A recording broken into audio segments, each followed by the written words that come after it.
আসসালামু আলাইকুম। আপনাদের সবাইকে শুভেচ্ছা জানাচ্ছি। আমি তানভীর হাসান। দর্শক, গত বছরের ৫ই আগস্ট শেখ হাসিনার নেতৃত্বাধীন আওয়ামী লীগ সরকারের পতন হয়েছিল ছাত্র জনতার ব্যাপক গণ-অভ্যুত্থানে। এরপরে শেখ হাসিনাকে বিভিন্নভাবে বলতে শোনা গেছে যে তার এই পতনের পেছনে যুক্তরাষ্ট্রসহ পশ্চিমা শক্তির হাত রয়েছে। তবে এবার তিনি তার সেই অবস্থান থেকে সরে এসেছেন। তিনি নতুন একটি তথ্য আমাদের সামনে হাজির করেছেন। তিনি বলছেন যে যুক্তরাষ্ট্র এই অভ্যুত্থানের সঙ্গে জড়িত ছিল না।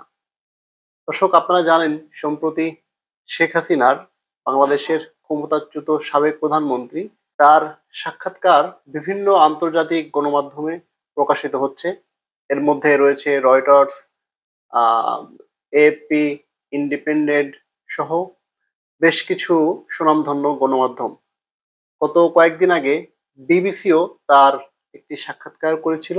সম্প্রতি তার একটি সাক্ষাৎকার প্রকাশ করেছে ভারতীয় গণমাধ্যম নিউজ 18। সেই সাক্ষাৎকারটি বাংলায় প্রকাশ করেছে বাংলাদেশের গণমাধ্যম BDNews24.com। বিডি নিউজ শিরোনাম করেছে, 5 আগস্টের পেছনে যুক্তরাষ্ট্র, বিশ্বাস করেন না শেখ হাসিনা। অর্থাৎ শেখ হাসিনা তার আগের অবস্থান থেকে সরে এসেছেন। তিনি 5ই আগস্টের পরে অসংখ্যবার বলেছেন যে তার এই পতনের পেছনে যুক্তরাষ্ট্র এবং পশ্চিমা শক্তিগুলোর হাত রয়েছে। শুধু যে এই পতনের পরে তিনি এসব কথা বলছেন তা নয়, তিনি যখন সরকারে ছিলেন তখনও তিনি বলতেন যে যুক্তরাষ্ট্র তাকে সরকারে দেখতে চায় না, তাকে প্রধানমন্ত্রী হিসেবে দেখতে চায় না। তিনি 2023 সালেও একবার বলেছিলেন যে যুক্তরাষ্ট্র চায় না যে তিনি প্রধানমন্ত্রী থাকুক। 2024 সালে যখন একটি বিতর্কিত নির্বাচন অনুষ্ঠিত হলো, তারপরে এক সংবাদ সম্মেলনে শেখ হাসিনা বলেছিলেন কোনো এক শ্বেতাঙ্গ ব্যক্তি তাকে বলেছেন যেন সেন্ট মার্টিন যুক্তরাষ্ট্রের হাতে তুলে দেওয়া হয়, তাহলে তিনি ক্ষমতায় থাকবেন। মানে তিনি দীর্ঘদিন যাবৎ অভিযোগ করে আসছিলেন যে যুক্তরাষ্ট্র তাকে সরানোর জন্য চেষ্টা করছে। এবং 5ই আগস্টের পরে তো তিনি বলছিলেনই যে তাকে সরানোর জন্য যে ষড়যন্ত্র করা হয়েছে, কথিত ষড়যন্ত্র, তার বর্ণনা অনুযায়ী সেটি করেছে যুক্তরাষ্ট্র এবং পশ্চিমা শক্তিগুলো। তবে তিনি এবার তার সেই অবস্থান থেকে অনেকটাই সরে আসলেন।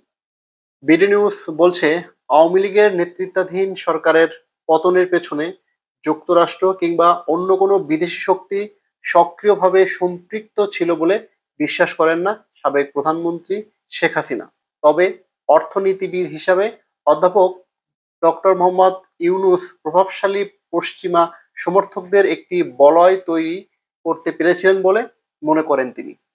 অর্থাৎ শেখ হাসিনা তার এই পতনের জন্য যুক্তরাষ্ট্রকে যে দায়ী করছিলেন সেটা থেকে সরে এসে তিনি এখন দায়টা শুধুই দিচ্ছেন আমাদের প্রধান উপদেষ্টা ডক্টর মোহাম্মদ ইউনুসকে। বিডি নিউজ বলছে, সাক্ষাৎকারে জুলাই অভ্যুত্থানের সময় সেনাপ্রধান জেনারেল ওয়াকারুজ্জামানের ভূমিকা, অন্তর্বর্তী সরকারের ভূমিকা, বাংলাদেশে উগ্রপন্থী দলের উত্থান ও ভারতের ভূমিকা সহ নানা বিষয় নিয়ে কথা বলেন আওয়ামী লীগের সভাপতি। সাক্ষাৎকারের শুরুতে শেখ হাসিনার কাছে নিউজ 18-এর সাংবাদিক মনোজ গুপ্ত জানতে চান তিনি সুনির্দিষ্ট কোন গোয়েন্দা সংস্থা বা হুমকির প্রেক্ষিতে ঢাকা ছাড়তে বাধ্য হয়েছিলেন। এটা কি সত্যিই কোনো অভ্যুত্থান চেষ্টা ছিল, নাকি কমান্ড কাঠামো ভেঙে পড়েছিল, নাকি নিজের নিরাপত্তা বলয়ের নীরব সম্মতির কারণে তিনি দেশ ছাড়তে বাধ্য হয়েছেন। অর্থাৎ 5ই আগস্ট যখন ছাত্র জনতা গণভবনের দিকে অগ্রসর হচ্ছিল তখন তিনি বাংলাদেশ থেকে একটি সামরিক বিমানে করে ভারতে যান। সেটি তিনি কেন করেছিলেন এই কারণটি জানতে চান ভারতীয় ওই সাংবাদিক। জবাবে শেখ হাসিনা বলেছেন, এক সময়ের শান্তিপূর্ণ আন্দোলন আগস্টের শুরুতে উগ্রপন্থী একটা অংশের নেতৃত্বে নৈরাজ্য পরিস্থিতিতে রূপ নেয়। ছাত্রদের কোটা বিরোধী আন্দোলন থেকে পরিস্থিতি অনেক দূরে চলে যায়।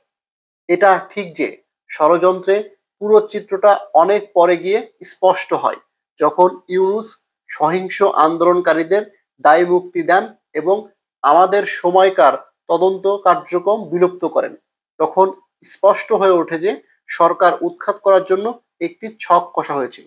দর্শক, শেখ হাসিনা বলছেন যে জুলাই মাসে আন্দোলনটি খুবই শান্তিপূর্ণ ছিল, কিন্তু সেটি আগস্টে গিয়ে সেই আন্দোলনটি সহিংস রূপ নেয় এবং এই সহিংসতার জন্য তিনি বর্তমান অন্তর্বর্তীকালীন সরকারের প্রধান উপদেষ্টা ডক্টর মোহাম্মদ ইউনূসকে দায়ী করেছেন। দর্শক, আপনারা জানেন যে 16ই জুলাই থেকে আন্দোলন কিন্তু সহিংসতার রূপ নেয় এবং 17, 18, 19, 20 জুলাই বাংলাদেশে কি হয়েছে সেটি আপনারা সবাই জানেন। দর্শক, এরপর শেখ হাসিনা বলছেন ওই সময়টায় দেশ ছাড়াটা বাঁচা মরার বিষয় হয়ে দাঁড়ায়। আমি দেশ ছাড়তে চাইনি, কিন্তু আমাকে স্পষ্ট করে বলা হয় আমি থেকে গেলে শুধু আমার জীবন নয়, আমার চারপাশের মানুষের জীবনও ঝুঁকিতে পড়বে। দর্শক, তার এই সাক্ষাৎকারটিতে তিনি বলেছেন যে তাকে বলা হয়েছে যে তিনি যেন দেশ ছেড়ে চলে যান, না হলে শুধু তাকে নয় তার পরিবার এবং তার দলের নেতাকর্মী আশেপাশে যারা রয়েছেন সবাইকে খুন করা হতে পারে। দর্শক, কে বলেছেন তাকে এই কথাগুলো তিনি কিন্তু তার এই সাক্ষাৎকারে সেই বিষয়টি পরিষ্কার করেননি। সাক্ষাৎকারটিতে শেখ হাসিনা বলেছেন তিনি একজন অনির্বাচিত ব্যক্তি, যিনি এখন এমন একটি দলকে নির্বাচনে অংশ নিতে বাধা দেওয়ার চেষ্টা করছেন যে দলের প্রতি কোটি কোটি মানুষের সমর্থন রয়েছে এবং অতীতে যে দল 9 বার নির্বাচিত হয়েছিল। প্রিয় দর্শক, শেখ হাসিনার এই সাক্ষাৎকারটিতে তিনি যে সকল কথা বলেছেন, যে দাবি করেছেন, সেটি কতটুকু বাস্তবসম্মত এবং সত্য বলে আপনাদের মনে হয়? আপনাদের গুরুত্বপূর্ণ মতামত আমাদের কমেন্ট সেকশনে জানান। ধন্যবাদ।